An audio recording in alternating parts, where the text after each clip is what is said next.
Moscow has exploded in outrage after an RT journalist narrowly escaped an Israeli airstrike in southern Lebanon. ഇത്രയും ദിവസം യുദ്ധത്തിനിറങ്ങാത്ത ഹൂത്തികളെ പെരുന്നാളാവാൻ കാത്തുനിന്നുകൊണ്ട് യുദ്ധം പ്രഖ്യാപിക്കാൻ വേണ്ടിയിട്ട് ഇന്നലെ ഹൂത്തികളുടെ നേതാവ് എന്ന് പറഞ്ഞു, ഇറാനൊപ്പം ഞങ്ങളും കൂടെ ചേരുകയാണ്. ഇനി ചെങ്കടലിൽ കൂടെ അമേരിക്കയിൽ നിങ്ങളാരെങ്കിലും കപ്പൽ ഓടിക്കാം എന്ന് പ്ലാൻ ചെയ്തിട്ടുണ്ടെങ്കിൽ ആ കപ്പൽ ഞങ്ങൾ മുക്കും എന്നാണ് പറഞ്ഞത്. അതായത് ഹോർമോസ് കടലിടുക്കിൽ കൂടെ നിങ്ങൾ കപ്പൽ പോയിട്ടില്ലെങ്കിലും ചില ചാൻസ് ഉണ്ട് ചെങ്കടലിൽ കൂടെ ചില കപ്പലുകൾക്ക് വരാൻ എന്നുള്ളൊരു ഓപ്ഷൻ ആരോ ഒന്ന് പറഞ്ഞു വെച്ചിട്ടുണ്ട്. സ്പോട്ടിൽ തന്നെ ഹുത്തികൾ പുറത്തിറങ്ങി. ഇതിലൂടെ നിങ്ങൾ പോയാൽ അമേരിക്കയുടെ കപ്പലുകൾ, അത് ഇസ്രായേലിൻ്റെ കപ്പലുകൾ ഏതാണെങ്കിലും ഞങ്ങൾ മുക്കിയിരിക്കും, ഞങ്ങൾ ഇതാ യുദ്ധപ്രഖ്യാപനം നടത്തുക എന്നാണ് പറഞ്ഞത്. പിന്നെ ഹൂത്തികൾ പറഞ്ഞു കഴിഞ്ഞാൽ അമേരിക്കയ്ക്ക് ചെറുതായിട്ടൊരു പേടിയുണ്ടാവും. കാരണം അമേരിക്കയുടെ 2 കപ്പലുകളെ കടലിൽ മുക്കിയ പാരമ്പര്യം ചരിത്രം ഹൂത്തികൾക്ക് കഴിഞ്ഞ കൊല്ലുണ്ട്. അതുകൊണ്ട് കുറച്ചൊന്ന് അമേരിക്ക ഇക്കാര്യത്തിൽ പേടിച്ചിട്ടുണ്ട്. ഇന്ന് ട്രംപ് വന്ന് മറ്റൊരു കാര്യം കൂടെ പറഞ്ഞു, എനിക്ക് ഇറാൻ്റെ റെജീം ചേഞ്ചിനോടല്ല, അതിന് വേണ്ടിയിട്ടല്ല ഞാനിതൊക്കെ ചെയ്തത്, ഇറാൻ്റെ ന്യൂക്ലിയർ വെപ്പൺസ് അല്ലെങ്കിൽ ന്യൂക്ലിയർ പവർ ആവാതിരിക്കാൻ പാടില്ല എന്നുള്ളത് കൊണ്ടാണ് ഞാൻ യുദ്ധം ചെയ്തതെന്ന്.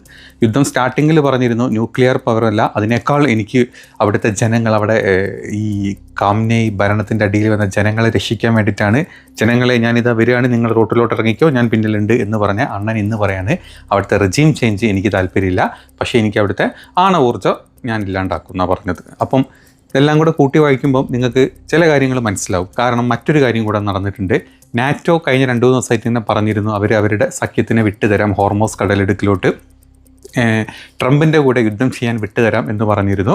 അവർ തൽക്കാലം ഈ ഒരു സൈനിക നീക്കം, അതായത് അവരുടെ സൈഡിൽ നിന്നുള്ള സൈനിക കപ്പലുകളും കാര്യങ്ങളും വിട്ടുതരുന്നില്ല, ഞങ്ങൾ ഈ പരിപാടിക്കില്ല എന്നും പറഞ്ഞിട്ട് അവർ വീണ്ടും ബാക്കോട്ട് അടിച്ചിട്ടുണ്ട്. അതിലും ദേഷ്യപ്പെട്ടിട്ട് ട്രംപ് ഇന്ന് പോസ്റ്റ് ഇട്ടിട്ടുണ്ട്.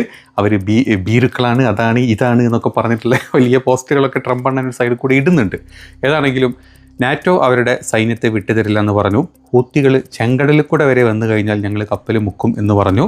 അവസാനം ഗതികെട്ട് വലഞ്ഞ് നെതന്യാഹുവും ട്രംപും കൂടെ ഇന്ന് വന്ന് പറഞ്ഞത് ഞങ്ങൾക്ക് റെജീം ചേഞ്ച് ഒരു പ്രശ്നമേ അല്ല, ഞങ്ങൾക്ക് ഇറാൻ്റെ കയ്യിലുള്ള ന്യൂക്ലിയർ വെപ്പൺസ് ആയിരുന്നു പ്രശ്നം, അത് ഏകദേശം ഞങ്ങൾ തീർത്ത് തരിപ്പണമാക്കിയിട്ടുണ്ട്.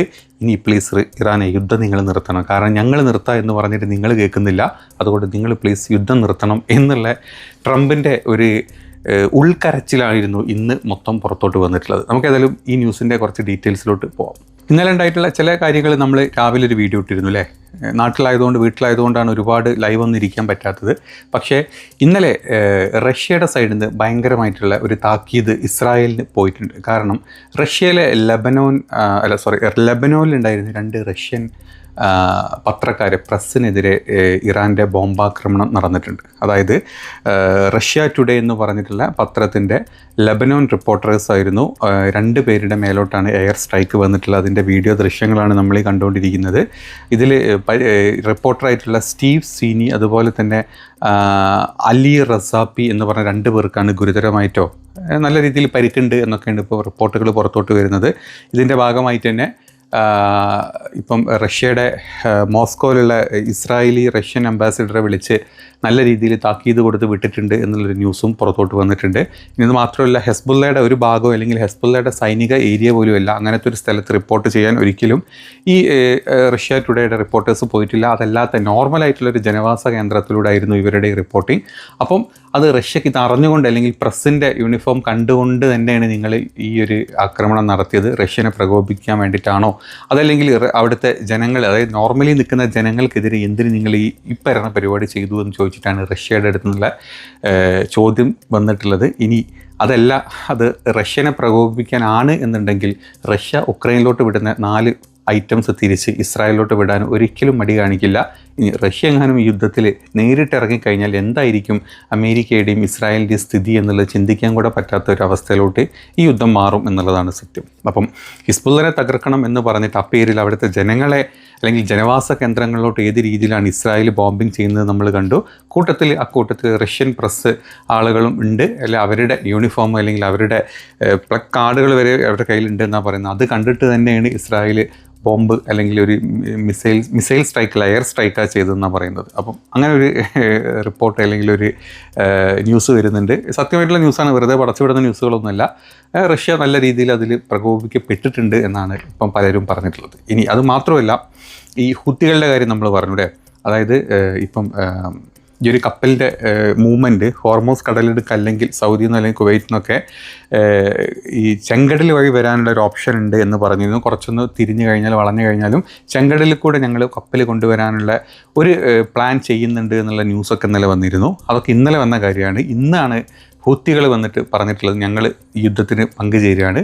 അത് ഇനി ചെങ്കടലിൽ കൂടെ എന്നല്ല, എങ്ങനെ അവർക്ക് എവിടെ നിന്ന് ആക്രമിക്കാൻ പറ്റുമോ ആ സ്ഥലങ്ങളിൽ ഞങ്ങൾ ഇനി ആക്രമിച്ച് തുടങ്ങാൻ പോവുകയാണ്.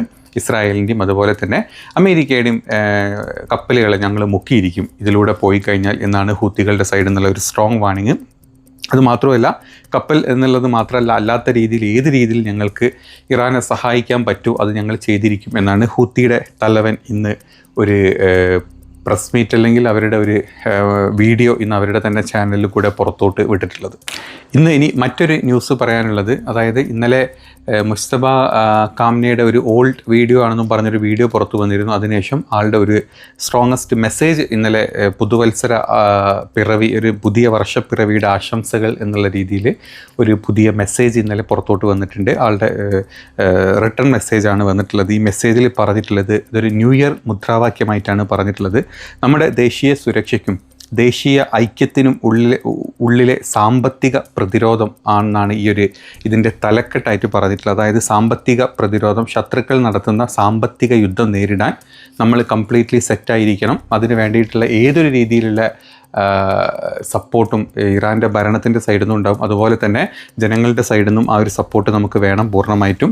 ഇനി അവരേതൊക്കെ രീതിയിൽ നമ്മളെ സാമ്പത്തികമായിട്ട് തളർത്തി കഴിഞ്ഞാലും അതിന് നമ്മൾ തിരിച്ച് വലിയൊരു പ്രൊഡക്ഷനിലോട്ട് നമ്മൾ എല്ലാ രീതിയിലും നമ്മൾ ഒരുമിച്ച് മുന്നേറി നമ്മൾ അതിനെ ക്ലിയർ ചെയ്യും, അല്ലെങ്കിൽ അതിനെ മറികടക്കും എന്നുള്ളൊരു സന്ദേശമായിരുന്നു. ഇനി അത് മാത്രമല്ല, നാഷണൽ സെക്യൂരിറ്റിയുടെ കാര്യത്തിൽ ഇനി നമ്മുടെ സെക്യൂരിറ്റി ത്രെട്ട് വരുന്ന അല്ലെങ്കിൽ സിവിലിയൻസിനെ ഇല്ലാത്ത കാര്യത്തിന് നമ്മുടെ എണ്ണപ്പാടങ്ങളെ ഇങ്ങനെ മറ്റുള്ള സ്ഥലങ്ങളിലോട്ട് അമേരിക്കയുടെ ഇസ്രായേലിൻ്റെ ഒരു സൈഡിൽ നിന്ന് ഒരു ആക്രമണം വന്നു കഴിഞ്ഞാൽ ഇപ്പോൾ ഈ കണ്ടതൊന്നുമല്ല, ഭയാനകമായിരിക്കും. പ്രത്യേകിച്ച് ഗൾഫ് കൺട്രീസിൽ, അതായത് അതിൽ ചില രാജ്യങ്ങളെ വിട്ട്, അതായത് പാകിസ്ഥാൻ, അഫ്ഗാനിസ്ഥാൻ, പിന്നെ ഒമാൻ, തുർക്കി രാജ്യങ്ങളെ മാറ്റി അതല്ലാതെ വരുന്ന എല്ലാ ഗൾഫ് രാജ്യങ്ങളിലോട്ടും അമേരിക്കയുടെ ബേസിൽ അല്ലെങ്കിൽ അമേരിക്കയുടെ ഡയറക്റ്റ്ലി ഓർ ഇൻഡയറക്റ്റ്ലി സഹായിക്കുന്ന എല്ലാ രാജ്യങ്ങളും ഞങ്ങൾ തരിപ്പണമാക്കും എന്നുള്ള രീതിയിലൊരു മെസ്സേജാണ് വന്നിട്ട്. അത് വളരെ ശക്തമായിട്ടുള്ള മെസ്സേജാണ്. കാരണം ആളിപ്പം റഷ്യയിലാണ്, അല്ലെങ്കിൽ വളരെ ഗുരുതരമായിട്ട് പരിക്കേറ്റിരിക്കുകയാണ്. അതായത് അയത്തുള്ള അലി കാംനി മരിച്ച അതേ ദിവസം മുസ്തഫ കാംനിക്കും പരിക്കുകളോടെ ഭയങ്കരമായിട്ടുള്ള പരിക്കുകൾ പറ്റിയിട്ടുണ്ട്. അതിനുശേഷം റഷ്യയാണ് പ്രൊട്ടക്ഷൻ കൊടുക്കുന്നത്. അതായത് മറ്റ് പല ഓപ്പറേഷൻസും ശാസ്ത്രക്രിയകളും കാര്യങ്ങളൊക്കെ നടന്നുകൊണ്ടിരിക്കുന്നുണ്ട് ആൾക്ക്. അതുകൊണ്ട് റഷ്യയിലാണ്. പുട്ടിൻ്റെ പ്രസിഡൻഷ്യൽ സ്യൂട്ടിന് അല്ലെങ്കിൽ പാലസിൻ്റെ തൊട്ടടുത്തുള്ളൊരു ഹോസ്പിറ്റലിൽ കംപ്ലീറ്റ് സെക്യൂരിറ്റിയിലാണ് ആളെ നിർത്തിയിട്ടുള്ളതെന്നൊക്കെ നമ്മൾ കേൾക്കുന്നുണ്ട്. അപ്പം ഇനി അവിടെ നിന്നാണോ പുള്ളി ഇപ്പം യുദ്ധം നിയന്ത്രിച്ചുകൊണ്ടിരിക്കുന്നത്? കാരണം അലി ലാരിജാനി ഇവിടെ മരണപ്പെട്ടിട്ടുണ്ട്. മറ്റ് ഇവരുടെ സ്പൈ ഹെഡ് മരണപ്പെട്ടിട്ടുണ്ട്. പിന്നെ ഏറ്റവും ഇറാൻ്റെ തന്നെ മറ്റൊരു വക്താവ് ഇന്നലെ ദേശീയ വക്താവ്, അതായത് IRGCയുടെ തന്നെ സ്പോക്ക് പേഴ്സണായിട്ടുള്ള ആളുകളെ 2 പേരുടെ മരണം ഇന്നലെ ഉണ്ടായിട്ടുണ്ട്. അപ്പം ഇതിൻ്റെയൊക്കെ പിന്നിൽ നിന്നിട്ട് ഇനി യുദ്ധം നയിച്ചുകൊണ്ടിരിക്കുന്നത് മുസ്തഫ അലി കാംനി റഷ്യ എന്നാണോ ഇവിടെ നിന്നാണോ നമുക്കറിയില്ല. ഏതാണെങ്കിലും ഇന്ന് സ്ട്രോങ് ആയിട്ടുള്ളൊരു മെസ്സേജാണ് വന്നിട്ടുള്ളത്. അതുമാത്രമല്ല, പാകിസ്ഥാൻ, അഫ്ഗാനിസ്ഥാൻ, ടർക്കി, ഒമാൻ എന്നീ രാജ്യങ്ങളെ പൂർണ്ണമായിട്ടും സപ്പോർട്ട് ചെയ്തല്ല. അവരുടെ സപ്പോർട്ട് നമുക്ക് വേണം. അവരെ നമ്മൾ ഏത് രീതിയിലാണ് ഇനി സപ്പോർട്ട് ചെയ്യാൻ പറ്റും നമ്മളത് ചെയ്തിരിക്കും.